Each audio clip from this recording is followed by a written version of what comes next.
This is Perspectives, a bi-weekly investment podcast brought to you by Escala Partners. In a world cluttered with information, Perspectives cuts through the noise to bring you insights and commentary on global financial markets, economics, and geopolitical news and events.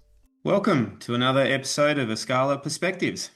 I'm Ed Brooke, and it's been a very interesting month with volatility returning to the equity markets.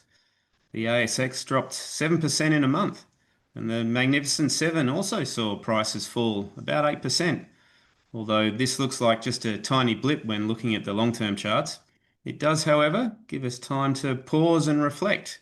But with the US Federal Reserve indicating rate cuts are ahead, and governments unwilling to show any fiscal restraint, should markets really be turning bearish? To discuss this and more is our Chief Investment Officer, Tracey McNaughton. Welcome, Tracey.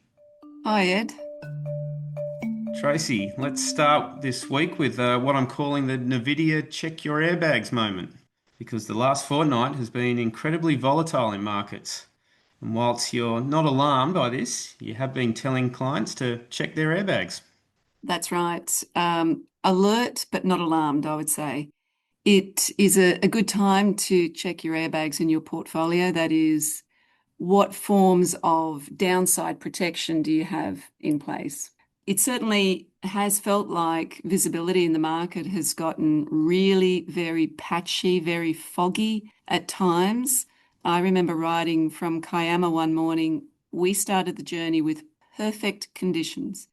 But as we rode into the surrounding mountains, we were hit by a pocket of heavy fog. So 1 second the road was there, the next it just vanished. No horizon, no center line, just white. And then just as suddenly it reappeared and then it disappeared again. And I remember thinking, okay, I'm still moving, but I'm keeping things steady, loose on the bars, because I have no idea what's around me or how quickly it's changing. And that is exactly what markets have felt like these past few weeks. Lately, we've been riding through a fog of unknowables, swirling around, AI valuations and capital spending. We've had an absence of economic data due to the 43-day government shutdown in the US. And then meanwhile, liquidity hasn't been your friend. This is a very volatile market because liquidity simply isn't there when you need it. A trader told me last week, it's like trying to change lanes on black ice. You don't realize how little control you have until you try and move. In other words, you don't know how poor the liquidity is in the market until you try and sell your position. Thin markets tend to amplify everything. Rumors become tremors, tremors become earthquakes. So big movements on the back of very little information. So Tracey, how has the narrative around AI changed? We hear a lot about the size of capital spending budgets from the likes of Nvidia and Microsoft, but governments seem to view it as more of a national security priority. Yeah, and when that happens, the narrative flips. AI isn't just a sector. Nvidia isn't just a stock. It's fast becoming the backbone of a national strategy in the same way the railroads did at the turn of the 20th century.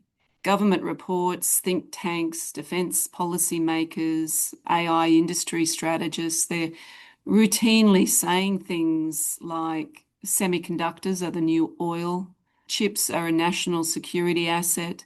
This is why the US is investing taxpayers' money into Intel, why it is supporting the joint venture between Oracle, OpenAI, and SoftBank to build AI infrastructure, why it's removing regulatory barriers, why it's accelerating federal permitting of data centers and advancing AI education, and more recently saying that they would provide a backstop for OpenAI. When a technology becomes political, valuations float longer, higher, and further than anyone thinks is rational. But, I think, Ed, the real curveball last week was Google releasing its latest version of Gemini. This, I think, was very interesting. So it's version 3 Gemini 3, was released on the 17th of November. Remember that date. For months, Gemini was the AI punchline, the product of too many committees and not enough testing. And then suddenly it wasn't. It was like Google had a DeepSeek moment with the latest version of its AI model, Gemini 3. And almost overnight, it genuinely has become a competitive threat to ChatGPT. So some are even asking, is Gemini 3 what ChatGPT 5 was supposed to be?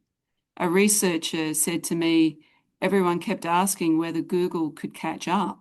No one asked what happens if they leapfrogged. And that's exactly what has spooked the market a little bit last week, because for 18 months, positioning has been built around a single player, Microsoft, and by extension, OpenAI or ChatGPT. Everyone assumed that OpenAI, Microsoft ecosystem would maintain an AI leadership indefinitely. Well, that assumption is starting to crack, even slightly, and it's forcing a repricing. The monopoly narrative isn't bulletproof anymore. Tracey, I hear what you're saying, and Gemini 3 does seem impressive, but why did this negatively affect the share price of Nvidia? I mean, can't Nvidia supply chips to Google as easily as it does to OpenAI? Yeah, well, that's a very good question. Nvidia can sell into Google all day long, and they already do. Although we should note, Google is the most vertically integrated hyperscaler out there.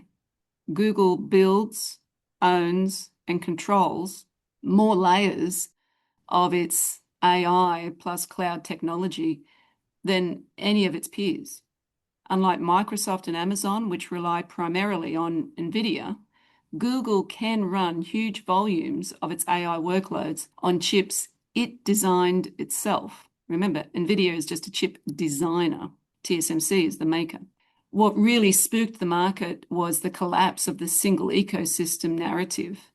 For 18 months or thereabouts, everything was priced as if OpenAI and Microsoft would dominate.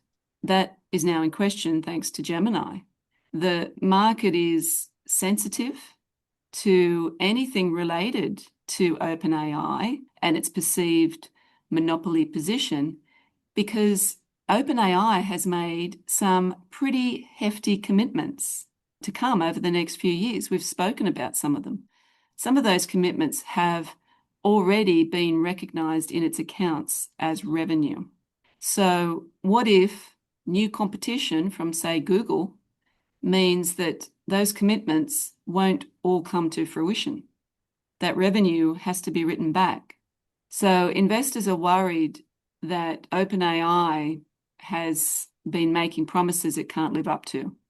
And so now here we are, shaky liquidity, hypersensitive positioning, and an AI landscape that's suddenly a little bit less certain.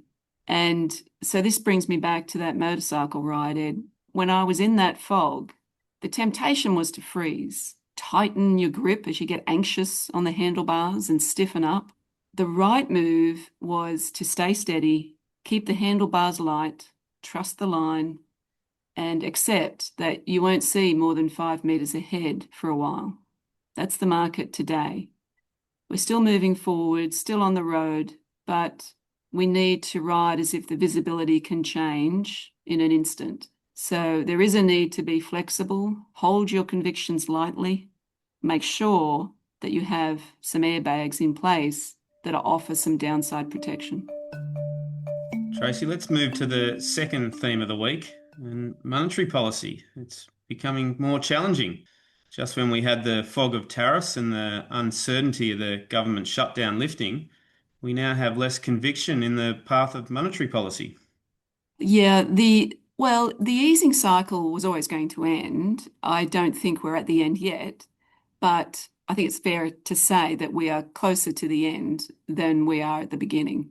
This is the environment in which the Fed is trying to make decisions. A split committee relying on stale information, and surrogate indicators because the data has been unusually noisy or just absent altogether because of the 43-day government shutdown. Still, the Fed's risk management framework hasn't changed. They continue to err slightly on the side of guarding against labour market weakness rather than treating the stickier inflation components as the bigger threat. Monetary policy remains mildly restrictive right now, and that leaves a narrow but definitely a real pathway to further cuts in interest rates. And we may very well see another cut for the US on December 10 this year. The real surprise in global monetary policy isn't the US Federal Reserve, though. It's the Bank of Japan. Inflation there is running well above their own target, and yet the bank remains reluctant to hike. And the reason is becoming increasingly clear. Political influence is now an emerging theme. Japan has long blurred the lines between monetary and fiscal priorities. They were one of the first central banks to undertake quantitative easing 24 years ago. That is, they were buying the government's bonds just as the government was issuing them to lift debt levels. It is understandable that there are concerns about raising interest rates. We remember very vividly back in August last year when Japan raised interest rates and it caused a mini market meltdown in the US because Japanese investors were selling their US government bonds and investing them back into Japan. But their current hesitation has reached a point where credibility now is on the line, and investors see it. The market is now implying a roughly 80% probability that the Bank of Japan will keep rates on hold at the December meeting. That's up significantly from before the new Prime Minister Takaichi's victory. So the BOJ, the Bank of Japan, is no longer just reading the economy, they're reading the politics. So Tracey, how dangerous is that? Well, we often talk about this, Ed, under normal circumstances, politics don't drive markets. Markets drive markets. But we're in far from normal circumstances today. In a Trumpian populist political world, politics are everything. That sets up a clash between what the politicians do and how the bond and currency markets react. Forget about equity markets for a second. They will party on as long as the government keeps topping them up with stimulus and as long as interest rates are contained. But the bond and currency markets see it differently. Those markets are shrewder. A hint of fiscal excess or political interference is treated harshly.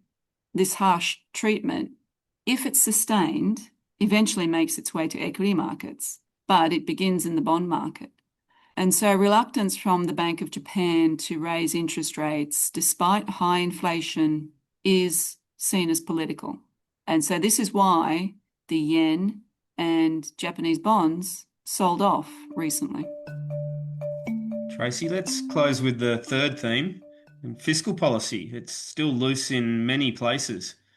The most intriguing twist is that Spain, long considered a fiscal problem child for Europe, now has a smaller budget deficit than Germany. Is politics playing a role here too?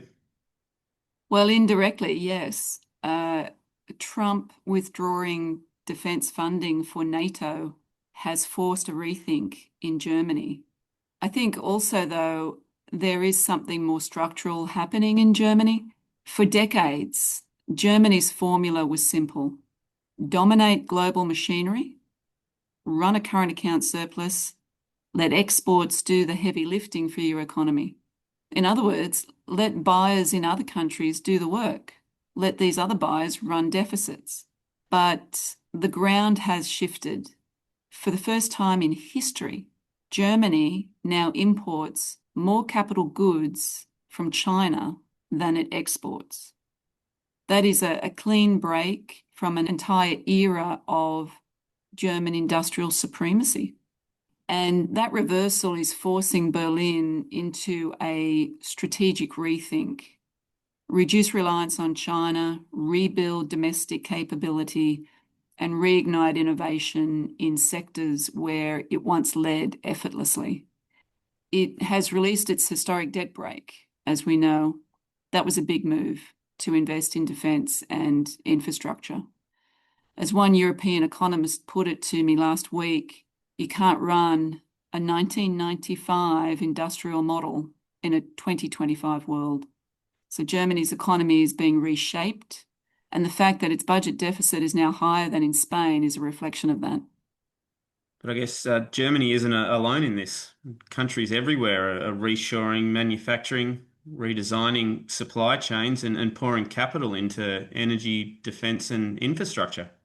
I think this in many ways is the start of a global industrial renaissance. Governments are becoming active participants in this through necessity, subsidizing semiconductors, funding battery ecosystems, underwriting defense spending, pushing domestic energy transformation. And all of this requires money, lots of it. So that is definitely one reason why governments are spending so much money right now. But another reason is the age of entitlement that we are in. Since COVID, voters have become addicted to government support. Any attempt by government to rein in spending is met with party resistance. Take a look at France. It has had 4 prime ministers in the past 12 months because consecutive budgets have been voted down because they're not stimulatory enough. Which I guess brings us back to Japan, where the credibility of the central bank is not the only thing being questioned. The bond and currency markets also have their eye on the fiscal experiment unfolding under the new Prime Minister Takaichi. Yes, investors have lost enthusiasm for Japan's new leadership. The yen has weakened sharply and government bonds are wobbling.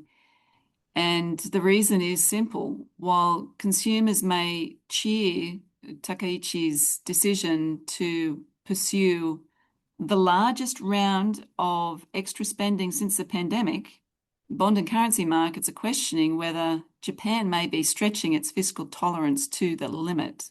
This package of spending includes subsidies on energy bills. That sounds familiar to us. Cash handouts for children, even an increase in the tax-free income ceiling. Takaichi pitched it earnestly. She said, "We've put together this package to protect livelihoods and particularly to respond quickly to the problem of inflation." And that's where the paradox is, Ed. Addressing inflation with more stimulus risks generating more inflation. And that's exactly what financial markets are trying to communicate to these populist leaders across developed economies. To complicate things further, as we've discussed, the Bank of Japan remains reluctant to hike rates, despite inflation running well above target. Investors see the politics and they're voting with their capital. Deutsche Bank went even further, warning that Takaichi's spending plans raise the spectre of unruly capital flight, reminiscent of the UK's near meltdown in 2022, when the UK Treasurer brought down a very large budget deficit that was unfunded. UK bond yields jumped significantly higher, and the Bank of England had to step in and calm down the market. And this is where the global picture comes together. Loose fiscal policy isn't an anomaly. It's the new normal in this era. Governments want to build, to buffer, to subsidise, and to secure. But the markets, especially bond markets, are beginning to ask the hard question, at what cost? Well, a good reason to stay loose on the bars. Or for those of us who are part of the four-wheel crowd, check your airbags. Tracey, thanks as always for the insights. Hope everyone enjoyed the update. And of course, we look forward to you joining us next time Until then, please take care and stay safe. Thank you. Thank you for listening to Escala Perspectives podcast. Be sure to subscribe to this podcast on iTunes. You can connect with Tracey by visiting escalapartners.com.au. Escala Partners is a corporate authorised representative of Escala Wealth Management, which holds its own AFSL. This podcast has been prepared without consideration of specific client investment objectives, financial situation, or needs, and is for general information purposes only. Please don't rely on it for the purpose of making an investment decision. You should seek independent financial and taxation advice prior to making any investment decisions in relation to any of the content considered in the podcast, and consider any relevant disclosure documents. If you require any further information regarding the matters discussed on the podcast, please contact Escala Partners.